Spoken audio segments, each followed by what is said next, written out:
in 3 minutes we should be starting officially, but if anybody wants to share your expectations from this presentation, because we only have an hour and there are a lot of points to discuss about this topic. So if you share your expectation, we will try our best to make sure that it is covered by the presentation. Anyone? Not sure what to expect.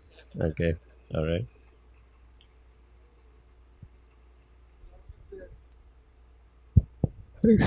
By philosophy and practice, ISKCON is expected to be the best organization.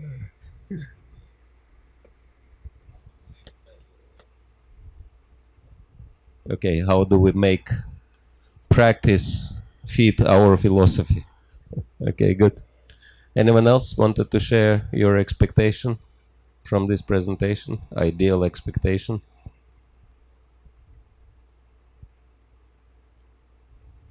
All right. We have 2 more minutes before we start officially.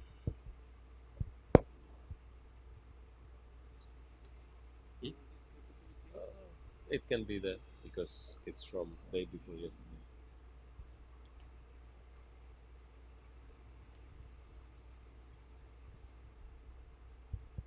I wanted to know how the world sees ISKCON as a religion or institution.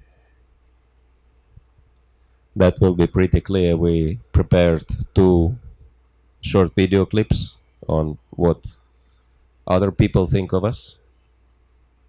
The first one about the world leaders, and the second one is skeptic perspective, which is also useful to know. At least in India, most of the people, they think ISKCON is only for Krishna, whereas Hindu, it gives scope for so many things. So that means they don't properly appreciate. So in India, they think ISKCON is narrow-minded. Okay. What events in the past has jeopardized the reputation of ISKCON, and what precautions we need to take going forward to not repeat the history? Thank you. That's a good expectation, definitely. We want to cover that. All right, so it is exactly 11:15, and we'll start. So first, we will show a couple of video clips. And the first one is about the world leaders, what they say about ISKCON. Of course, all good things. And second one is mixed opinion about ISKCON, but it's also good to know. So yeah, our technology should be working as perfect as it is possible in India for now, and yeah, we'll have the movie time. I hope all of you have your popcorn out. So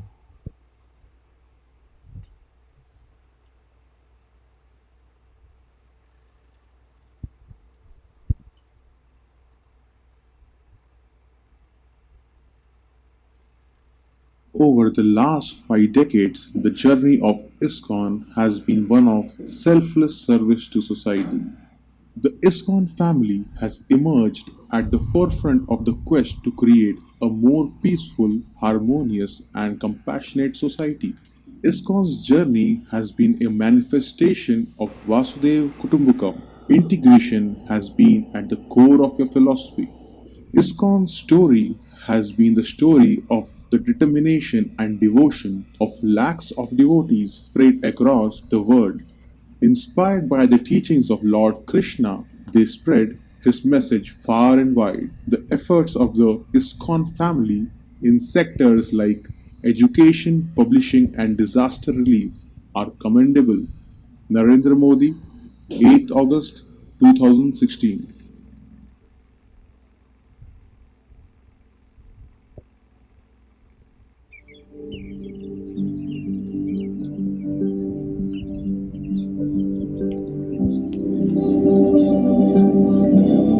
And we meet at a very special time. 50 years since His Divine Grace, Srila Prabhupada, founded the International Society for Krishna Consciousness. And what an extraordinary man he was.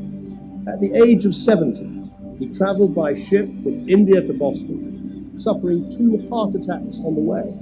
He arrived in America alone and penniless, but he created this global mission, travelling the world to spread his message. And look at it today, active in 100 countries, with 650 temples, centres, schools and colleges. And here's the best number of all, helping to serve 1.2 million free meals to poor children in India every single day. Let's hear it for those amazing achievements.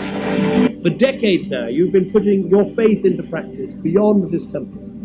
At home, serving free meals to the hungry and needy across London, and far away, helping those in utter desperation after the Nepal earthquake.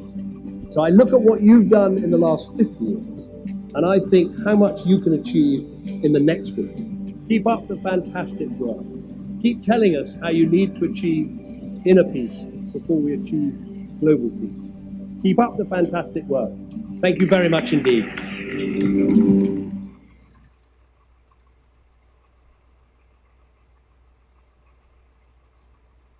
Jai Shri Krishna. It's impossible to fully describe the innumerable spiritual truths gifted to us by A.C. Bhaktivedanta Swami Prabhupada. I will attempt to highlight one key profound insight that I find to be so relevant and deeply needed in the world we live in today. Srila Prabhupada established unequivocally that real spiritual understanding, or real religion, transcends sectarianism, as we've seen so beautifully here tonight. A reporter once asked A.C. Bhaktivedanta Swami Prabhupada if he found any conflict in drawing on the Bible, the Quran, the Torah, as well as Vedic scriptures in his teachings. And he replied, no, I don't find any conflict, because the ultimate goal is God. So you have to understand God and try to love Him. Srila Prabhupada taught us this simple truth. Just love God. Just love Krishna. When Sri Chaitanya Mahaprabhu appeared on this planet 500 years ago and inaugurated this process of hearing and chanting the names of God, he didn't come to establish a new religion. He came to teach everyone that we can completely transcend sectarianism and achieve the perfection of religion simply by hearing and chanting the names of God in a humble state of mind. Srila Prabhupada doesn't say that there is a Christian God, a Hindu God, and a Muslim God. He doesn't say that we should call God Krishna and not Allah. God is one. He has many names which are based on His different qualities and different pastimes. We must realize and act on this fact if we want to transcend the fear and hatred that is rooted in sectarianism. Jai Shri Krishna. Srila Bhaktivedanta Swami Prabhupada ki jai!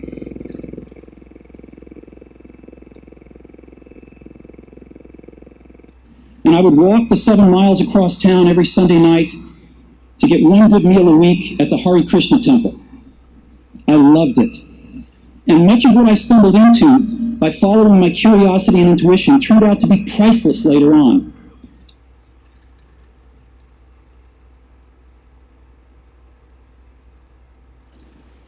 If anyone has noticed the progress of the ISKCON movement,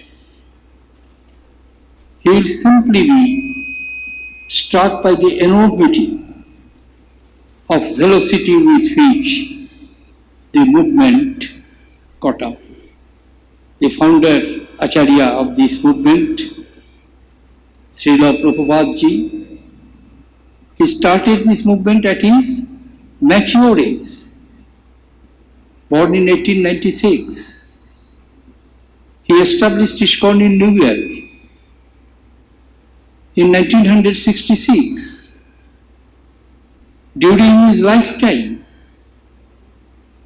he contributed tremendously in spreading this culture, eternal message of humanity, which is the blessings, which is the teachings of Bhagavad Gita, Srimad Bhagavad, teachings of Gaudiya Vaishnava Sampradaya.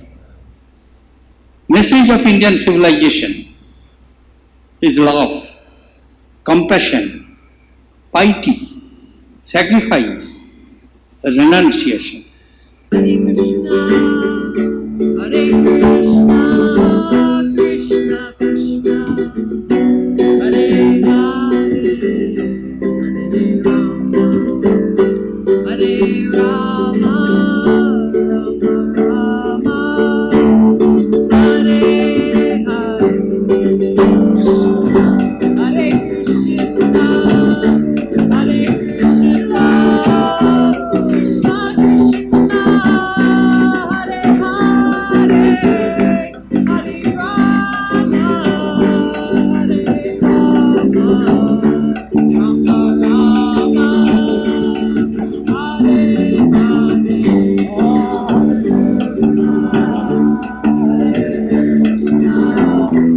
Krishna, Hare Hare, Hare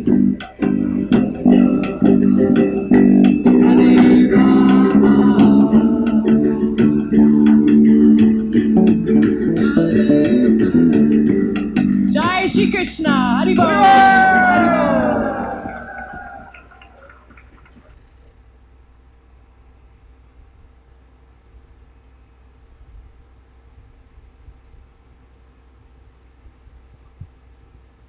So I hope everyone enjoyed it, and quite a useful one. And now we'll see something which is the opposite side, the shadow side. What kind of opinions are there amongst the public? So we'll look, and you don't have to be worried. This is not the worst video out there, but certain things are mentioned in there. So let's watch the skeptic's perspective on the Hare Krishna movement.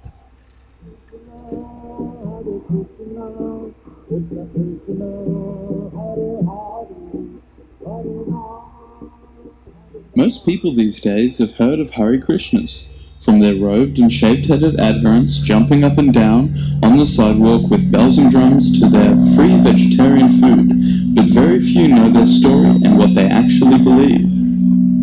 The Hare Krishna cult, institutionally known as ISKCON, was founded in 1966 by A.C. Bhaktivedanta Swami, otherwise known as Prabhupada. Prabhupada was a pharmacist from Calcutta with a wife and children until one day, in the mid-1900s, he decided to renounce his business and family to become a spiritual teacher and propagator of Hindu Vaishnavism. That is, based on the belief that God is a blue-skinned, flute-playing cowherd boy named Krishna, and the goal of life being to spend the rest of eternity intimately serving him in the spiritual world. The way to get to this spiritual world, you ask? By chanting Hare Krishna 1,728 times a day, minimum. In the mid-60s, the cult attracted herds of burnt-out hippies searching for spiritual enlightenment, alongside the likes of Beatle George Harrison and poet Allen Ginsberg.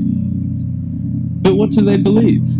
Well, on the surface, the Hare Krishna doctrine seems strange but harmless, although on closer investigation, it is known that Prabhupada, the founder, was openly homophobic, racist, sexist, and even anti-science. The Hare Krishna's core beliefs are similar to Hinduism, as they are merely a branch of Vaishnava Hinduism. That being said, they believe in karma, reincarnation, astrology, and the existence of a countless amount of bizarre demigods and incarnations of Krishna, ranging from a half-man, half-lion, a fish, a boar, and a sword-wielding horse rider named Kalki that will kill the rest of civilization in years to come to make room for a new era. Sound like a particular doomsday cult? The actual movement started about 500 years ago with a Bengali man named Chaitanya, who amassed a large amount of followers in his village that believed him to literally be the incarnation of Krishna in this day and age. Chaitanya preached that the only way to Krishna is through reciting his name with love and performing devotional service. In the West, though, the Hare Krishnas have had their fair share of controversy. In 1977, when Prabhupada died, 11 of his male 20-something-year-old disciples took over, thus leading to drug and weapon trafficking, money laundering, sexual and emotional abuse, child abuse, suicides, and much more. Despite all of the turmoil within the cult and their bizarre beliefs, they continue to this day recruiting followers via means of meditation classes and tasty vegetarian feasts. For more videos, please subscribe.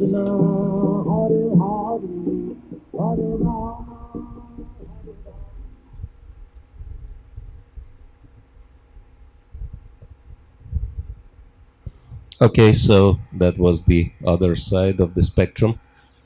And let me see if there are any immediate thoughts on or reflections on seeing these two video clips side by side in terms of our reputation, how are we perceived by the public, and if there is anything we could do about it. Okay, Maharaj. Why did the commentators say about Prabhupada such bad things when it's such a good discipline? You know? What? Sorry? Why did the commentators say bad things about Prabhupada when his books and mission is very clear? Yeah, well, I mean, they are not devotees, so they have their own views, which are different from ours. Anyone else? Are we also having a counter videos we are producing to counter videos? There are so many. I mean, you know, this one is not the worst.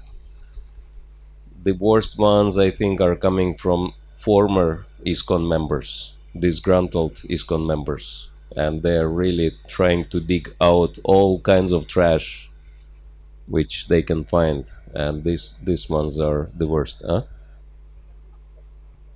Yeah, publishing books, all kinds of things are happening. So, as I mentioned, this is not the worst. And honestly speaking, you know, looking, and many of you know our very colorful history through the years, and considering the kind of troubles we went through, I know other religious groups, new religious groups, who have been declared dangerous cults in different countries for, I mean, one interesting example is Moonies, you know, the followers of the Reverend Moon, which is a Christian group. And so they have been declared a cult, for example, in UK, and the only thing they've done wrong, that their leader, Reverend Moon, performed mass wedding. You know, he gathered many couples and he performed the wedding of all of them at the same time. So that was something they hold against him, and that's why they're considered to be a cult. So, and amazingly enough, with very few exceptions like France, everywhere else, Hare Krishna movement is so positively received despite of all the horrible publicity we've got all over the years. So, which in itself is a fact that somehow Lord Chaitanya just glazes it over, you know, covers everyone with Yoga Maya. Nobody remembers any bad publicity. Everybody thinks, you know, Hare Krishnas are perfect. So that's interesting. Sachinandan, if you can come a little bit forward. And those of you who sit at the back rows, if you could please move forward, we'll make it easier for the discussion. Yeah. Hare Krishna. Hare Krishna Maharaj. So, I remember there's one statement by Prabhupada. He says, to see one with one good eye and one bad eye. So in terms of reputation, how we present ourselves to others, and people will see both sides. This is maybe one way of expressing, to see with one good eye, one bad eye. Okay, yeah. In terms of the second video, right? Right. Yeah, it was quite interesting. All right, so I mean, the important thing is, yeah, maybe to reflect a little further. What are the good things? Of course, ISKCON has these two sides: good reputation and not such a good reputation, right? So, what are we really known for? Something which is outstanding, something which people appreciate about ISKCON, outside people. Anyone? Happy devotees, okay. Vegetarian, yeah, nice food. I mean, even that video mentions tasty food, the way to hook people into Hare Krishna, yeah. Chanting, dancing, okay. Yeah, feeding needy people, food for life. Okay, Sanatan Dharma in India, establishing Sanatan Dharma, yes. Education, universal, okay, allowing everyone to participate, yeah.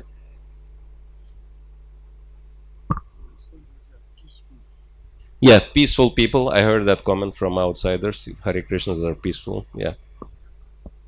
Temples, okay, yeah, many temples. All right.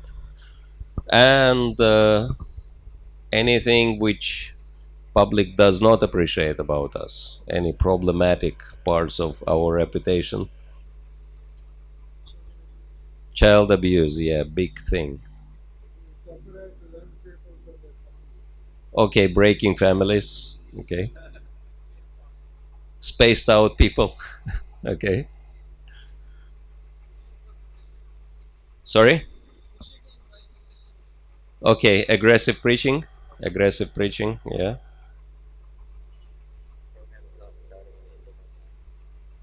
Programs not starting and ending on time. Okay, delays, yeah, not very punctual, okay.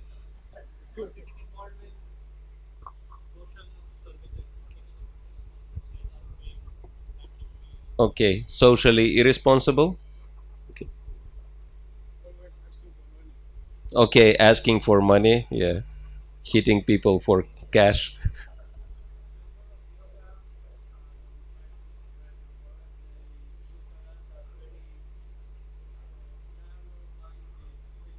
Narrow-minded religion, yeah, that's, I mean, yeah, Deva Madhav, he's doing one presentation here. He came for the first time. He said, even to be a religion is bad enough for Kali Yuga, for, our times. What to speak of narrow-minded religion? That's, horrible reputation.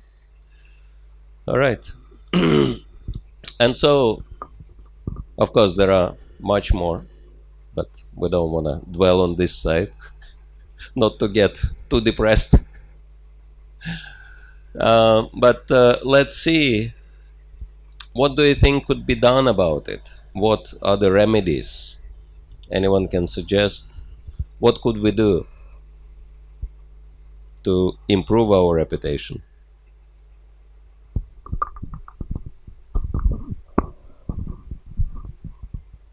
One of the initiative that His Grace Sundar Gopal Prabhu from ISKCON Delhi Temple has taken is that they have opened Ethicraft Club, where they are opening clubs in different universities and colleges and recruiting the boys under Ethicraft Club, and they will work as volunteers. Those who want to become devotee, they will become devotee. Otherwise, those who are appreciative of and favorable to the ISKCON, they will work as volunteers and assist in different situations like natural calamities and all.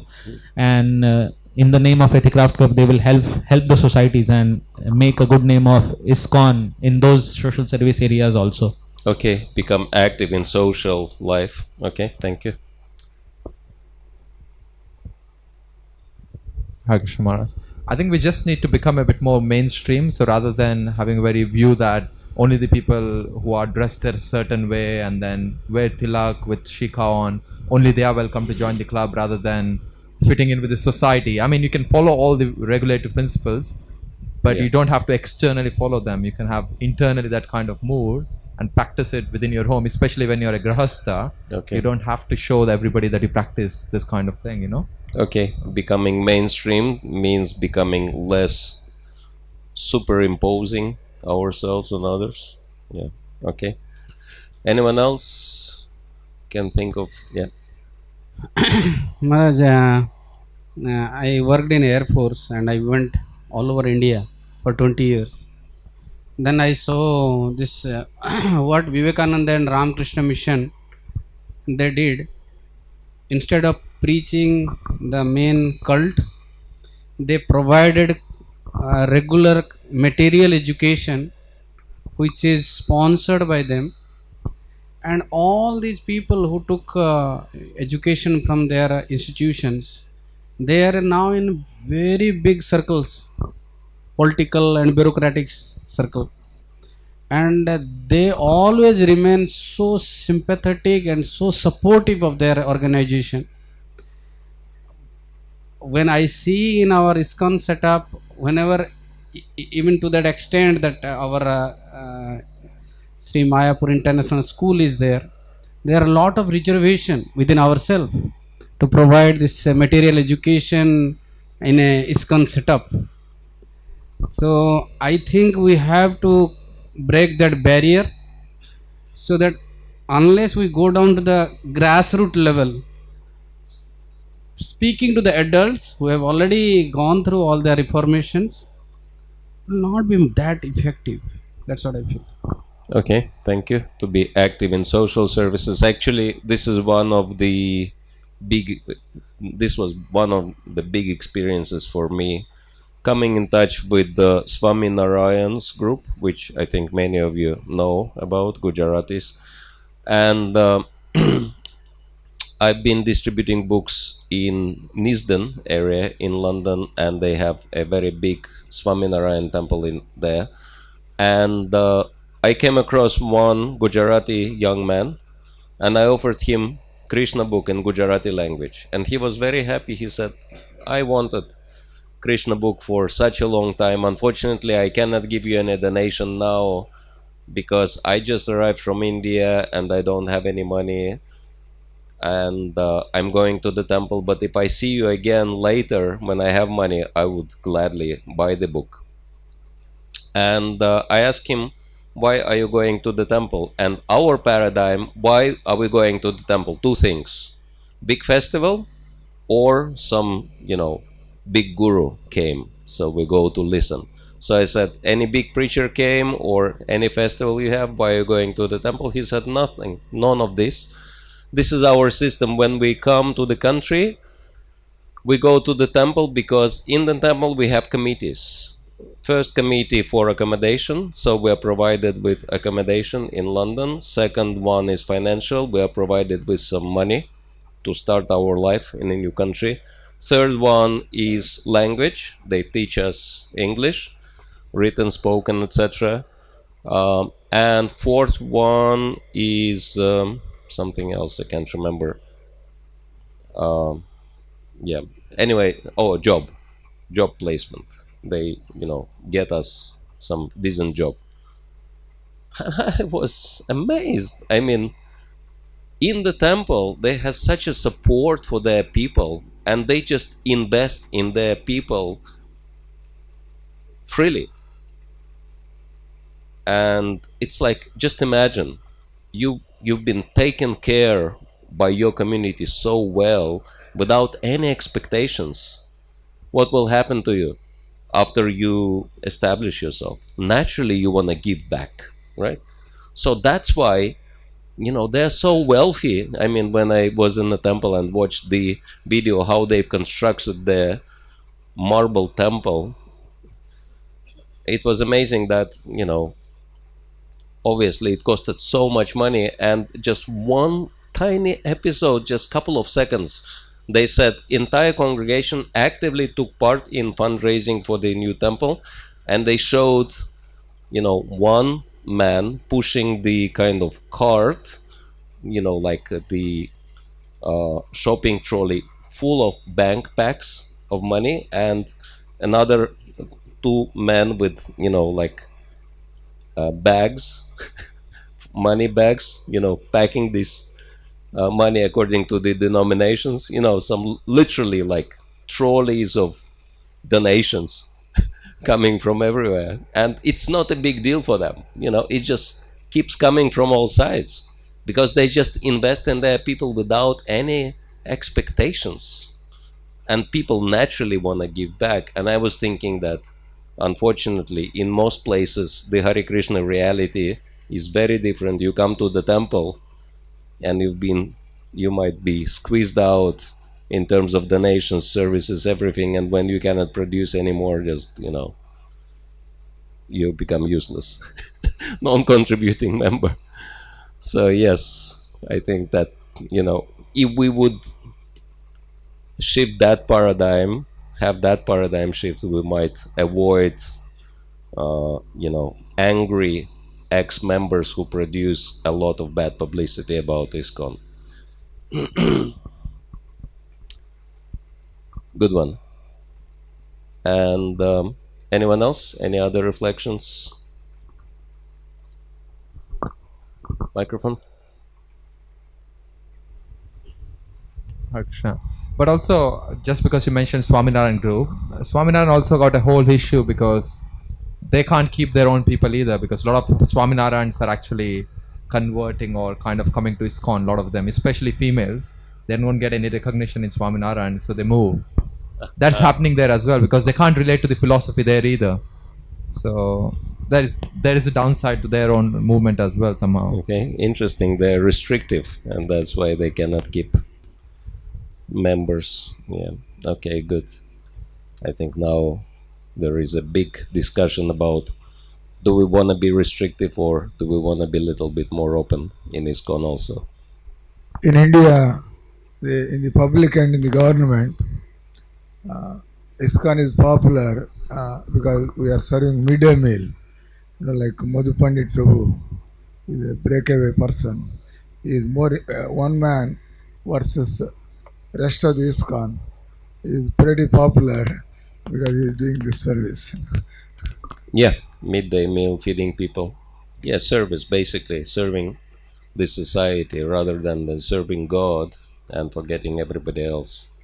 Because just focusing on God and ignoring everybody else, or not caring about everybody else, that's basically ISIS philosophy, right? Just focus on God and forget anyone else. So which way do we want to move? And again, Vaishnava philosophy, as we understand that only God and nobody else, that's very much Kanishta mentality, very much immature approach. Okay, so one thing I wanted to discuss is that if you think of the biggest scandals in ISKCON, one mentioned child abuse, women abuse, leadership abuse. Basically, if we are honest, ISKCON means abuse throughout the history, right? Whoever was in a powerful position, many people, not everyone of course, but many people in a powerful position abuse their positions, right?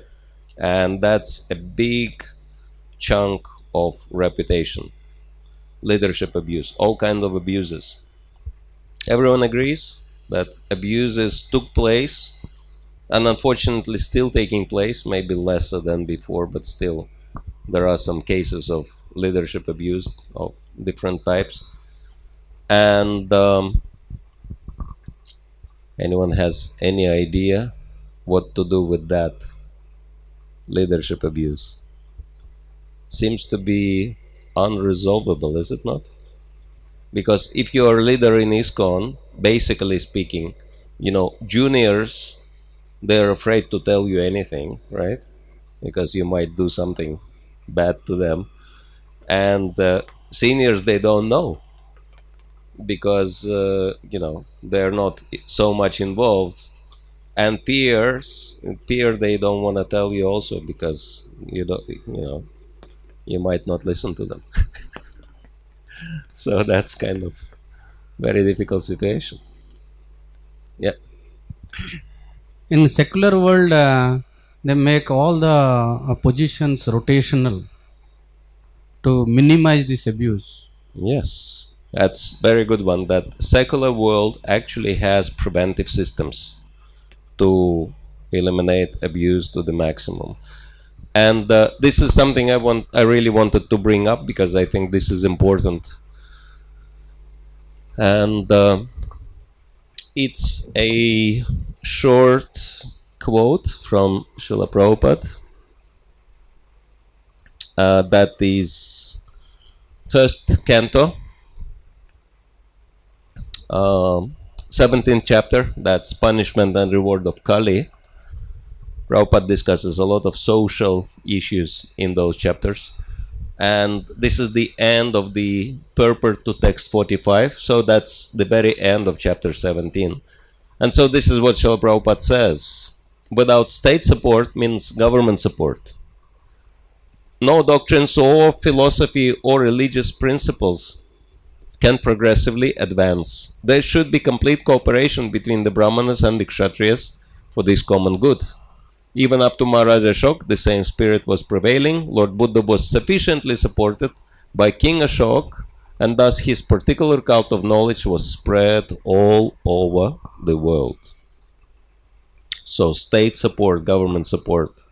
And Prabhupada speaks about it and writes about it in many places. And as we know, this was the very first thing Srila Prabhupada tried in the very beginning, right?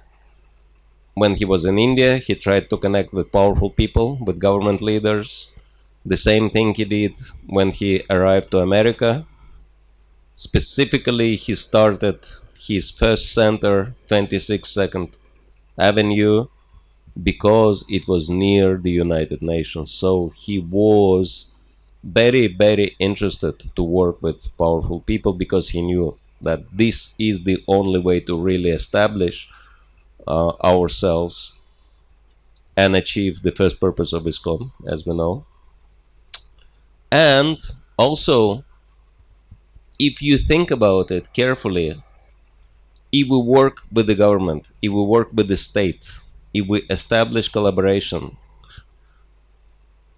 and this is something Anuttama Prabhu brings up regularly, that we are doing everything Srila Prabhupada was doing, right?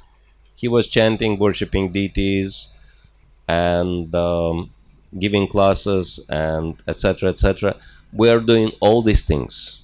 But he was also doing two other things very regularly. Meeting with government leaders and other influential people, and interfaith dialogue, very, very regularly involved in these two. But somehow, I travel to many countries and many centers. In many places, it does not even exist. And of course, the best example of all the advantages which can come out of that collaboration is UK, London especially. David Cameron coming to, bless, well, kind of endorse the building of Haveli, right? The new extension of the Bhaktivedanta Manor. Prime Minister of the whole country coming to the temple and, placing garland on Srila Prabhupada, glorifying Srila Prabhupada. In many countries, it's unimaginable dream. But in UK, it is a reality. New Prime Minister came to inaugurate Haveli as well, as we know, because of very well established communications department, right? And I think Bhava Bhakti is also taking part in that. Yeah. So that one example of all the advantages. And of course, Avanti schools are also coming from that collaboration. And yeah, obviously, there are major benefits. But also, if I was thinking about it pretty hard, what is the major, one single thing which contributes majorly to every single problem we have in the society? And it's my conclusion, this one single thing can be defined by one word, and that is isolation. That when we isolated from the society, all kind of troubles begin. That conclusion I came to by talking with number of people who know the movement very well, grew up with the movement, like Sri Prahlad, etc. And he said when we were totally isolated from the mainstream society in 80s, we had the worst kind of problems in ISKCON. And if you think about the analogy of the family, like husband and wife, and those of you who are been married probably can relate to that analogy very well. They try to behave themselves perfectly when they are in public, but behind the closed doors, we don't know what's really happening, and sometimes not very inspiring things are happening behind the closed doors, right?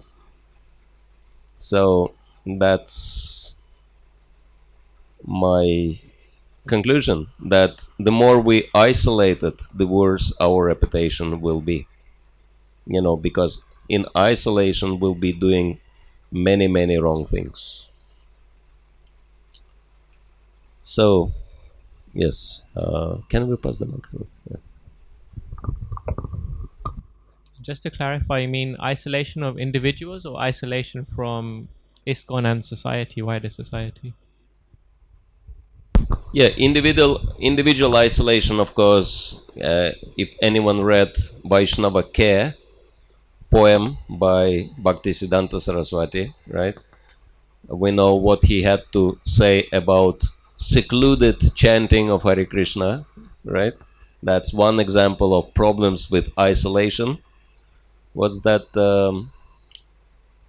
Tava Harinama Kevala Kaitava. He says that you chant holy name in isolation, but it's all cheating, because while sitting there and pretending that you think about the Lord, the only two things you'll be thinking about is money and women.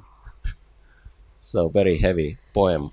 So yeah, our acharyas condemned isolation, individual isolation, but if you think about it, we do not have to make huge effort to isolate ourselves from the society, because our dress, our food, our language, our lifestyle, everything is so radically different.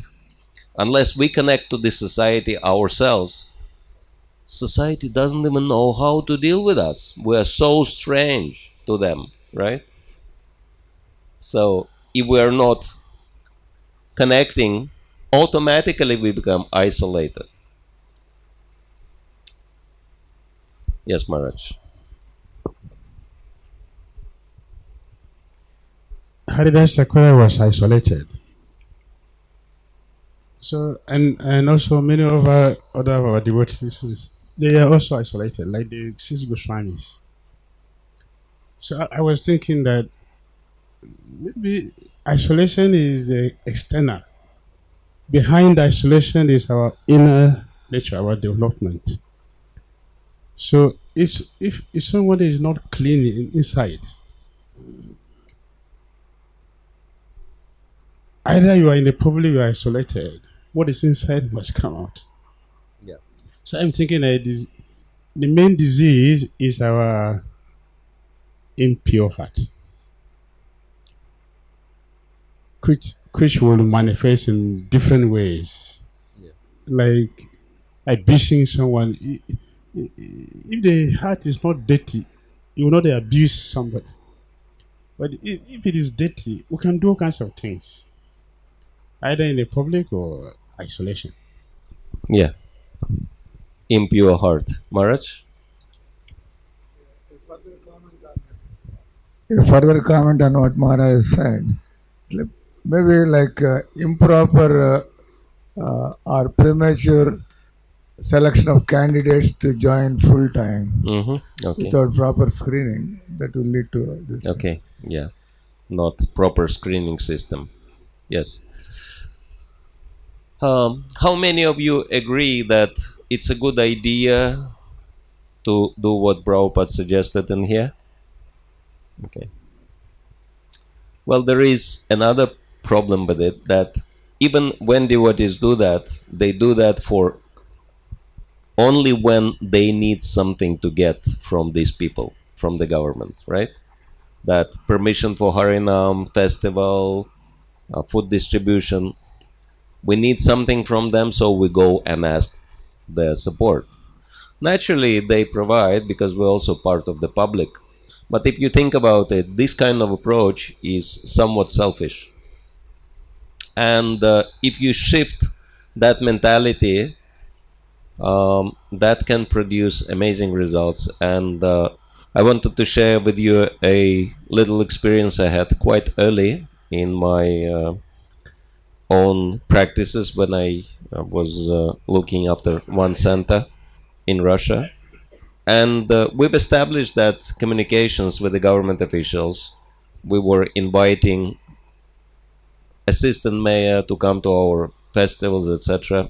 He had very good opinion of us and he was happy to help us with whatever we needed. But one day we put together our mission statement, and we made it pretty easy to understand what we're doing, education festivals, etc., etc. And then I was thinking, how will that authority respond to our mission statement? So we went to his office and he was asking, what can I do for you? And I said, actually, we don't really need anything for ourselves because, we have everything. God is taking care of us. But what we need is service. And we need to be properly engaged according to our profile. He said, what's your profile? So I gave him the mission statement. And I asked him, so do you think we can be useful for the city according to what we are trying to do in here, rather than us, do something, whatever we think is right? Maybe you can advise us. And as you know from Henry Ford, you ask for money, you get advice. You ask for advice, you get money, right? Money means help, support. So we asked him for advice, for guidance. And then it was amazing because he said, your festivals are really wonderful. And I wish, we could scale them up. I think you should be part of every major city festival. We'll put you right in the middle. You're creating very wonderful family atmosphere, which is not replicable by any, formal means we have. And he did that. And we were taking part in all the major city festivals, and the response was overwhelming. And second thing, he said, your food is also great, but how many people know how to cook your food? So I think I want to give you time on a local TV, and you teach people how to cook your food. And third thing, and that also happened, we went on TV. And third thing, which didn't happen, but he suggested that actually, that was the most amazing. He said, your books are also very important, but some people cannot afford them. So I think we want to, subsidize your book distribution to make sure that even poorest people can get your books to read. So when he was giving these suggestions, I thought that would never be possible if we would ask him. But because we just wanted his advice on how can we better serve the city, he started giving us amazing, just ideas, but amazing facilities. And this kind of model, if you work in full collaboration with the authorities, can provide many things. And then, if you have any troubles, you can actually talk to them, because they do have very good prevention systems for everything. And one devotee, who is very old devotee, and he participated in different managerial structures, he said, it's really amazing that, managers, they come together, and if there is any problem, everybody starts thinking so hard what to do with this problem. We have to create a solution, as if this problem happened in the history of the planet for the very first time, and no one ever faced that problem anywhere else. So it's like the tendency to reinvent the wheel seems to be very, very powerful amongst the Hare Krishnas. But there are all types of solutions for anything. I mean, whatever we face, there are so many religious organizations, and from taking part in very active interfaith dialogue, I know they go through the same stuff, and there are solutions. But if we are isolated and we try to create our own solutions, that will take us forever. So that's my observation. But we still have a few more minutes if anyone wants to share any other perspectives or any questions, suggestions, complaints. If you have microphone. Yeah, thank you. One thing, Maharaj, one devotee also gave little insight on that. The education thing, like many other organizations are having, schools, and in ISKCON we work on a centralized and decentralized manner. So some things are centralized, some things are decentralized. So one thing which I feel is like building up of schools can be one thing which can be handed over to some centralized body, because many a times a local temple doesn't have the resources to take up that project, and still the land around that temple is on a cheaper rate at that moment of time. And when the temple reaches that scale where it can take up the project, still the prices go higher. So the local temple can inform to the central body that this land is available on a partnership basis with the temple, to whatever extent temple can contribute into it. The central body can grab the land and build up the schools, because nowadays even youth preaching directly taking up boys from colleges, and further ahead it is becoming more and more difficult with the coming up of faster internet services where everything is on just one click. And so this is one thing which can be done. Yeah, thank you. Again, to avoid reinventing the wheel, there is a very good experience with creating Krishna Avanti schools in UK with the government funding. I mean, for the very first school, devotees got 25 million British pounds, which is huge figure. Not really,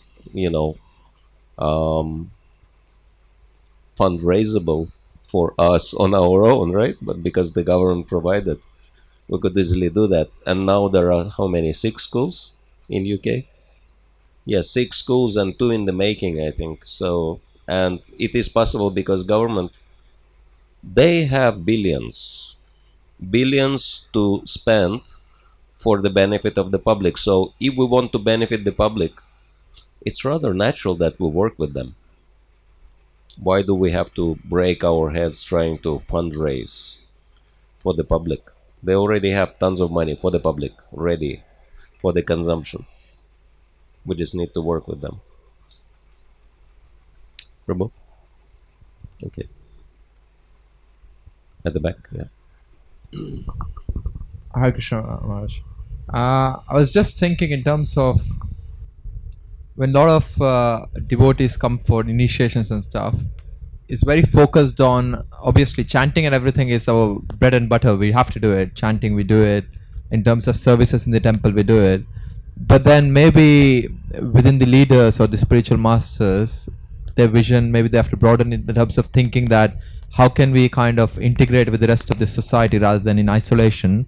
So rather than expecting that them serving just within the temples or within the structures of whatever ISKCON believes to be service, if they have certain skills, for example, if they are engineers or whatever, we should encourage them to offer a certain amount of time just to help out voluntarily for certain organizations outside, which we think as it is devotional service. If you offer that to Krishna, then it is devotional service. But rather than being narrow-minded and thinking only if he does it for a board of ISKCON, then it's devotional service. Maybe we can broaden it, and then obviously because a lot of disciples or devotees have got some kind of surrender or submissive to the spiritual masters, if they kind of connect them to that, if they suggest that why don't you do this outside, then they will obviously take that advice and also contribute to the community, so that could be done, I suppose. That's just an advice. All right, thank you. So if there are no more questions or comments, I have a question for all of you. If anyone learned anything useful for yourself, which you want to kind of implement when you go back to your community, you can share that.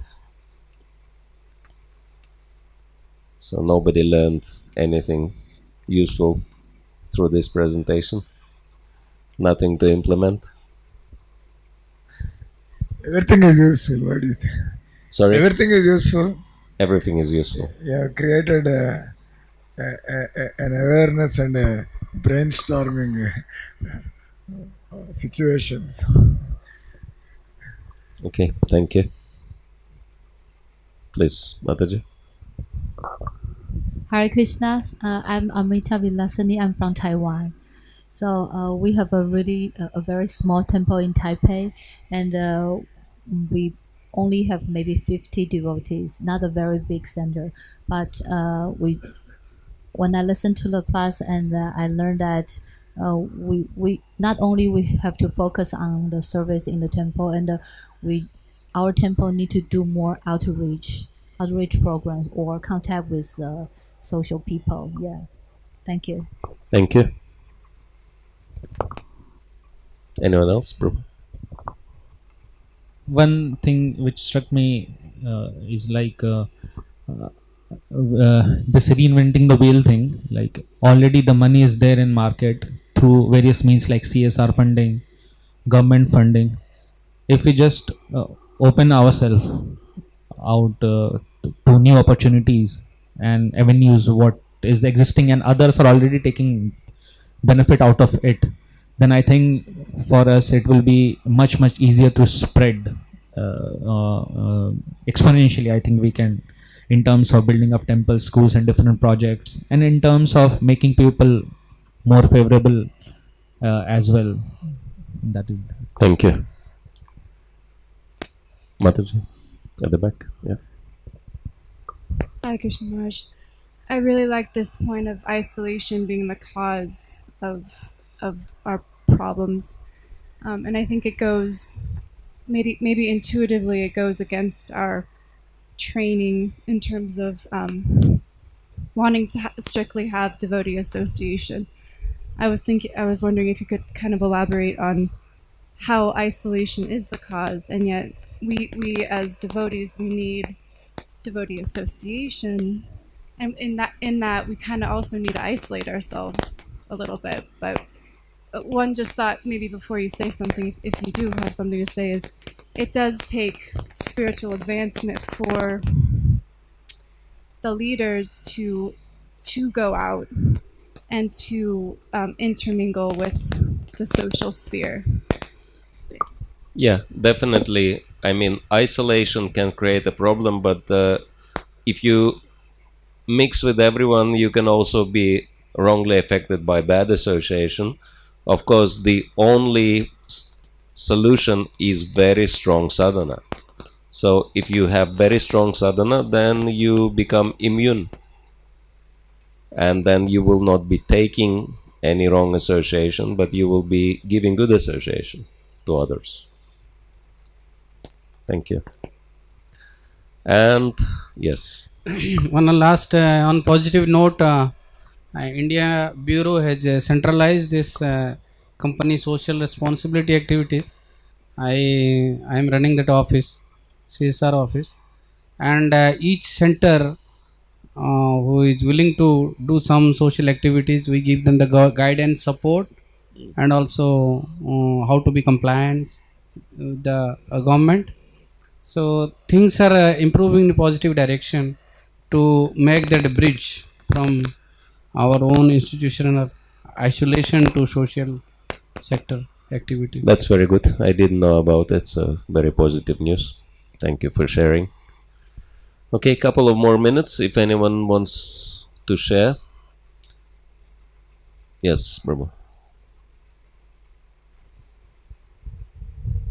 I really like the statement about if you ask for money, you get advice. If you ask for advice, you get money. So if I had heard this a few years ago, because I was involved with Nam Hatha preaching, that would have been very helpful for me, because now I think back and you've given some very good examples on a grand scale how ISKCON has been successful with regards to schools and the Haveli and so on. But even on a very low scale, like a Nam Hatha small group, to work with other interfaith communities and to see what they're doing, even on that scale, it can be very successful. So it's scalable. So I think that's very powerful. That point. Sure. Yeah. Thank you. Yeah. This is the main thing. If you associate with people outside, if you have service attitude, you ask them, "What can I do for you? Can you advise me? What can I do for you?" That's really, really powerful. And of course, if you come with this kind of mentality, you get all type of support without asking for it. Good. All right. So if there is nothing else, I wanted to thank you all very much for your kind participation. And if there are any comments, questions individually, I'm happy to answer individually. Hare Krishna. Srila Prabhupada ki jai.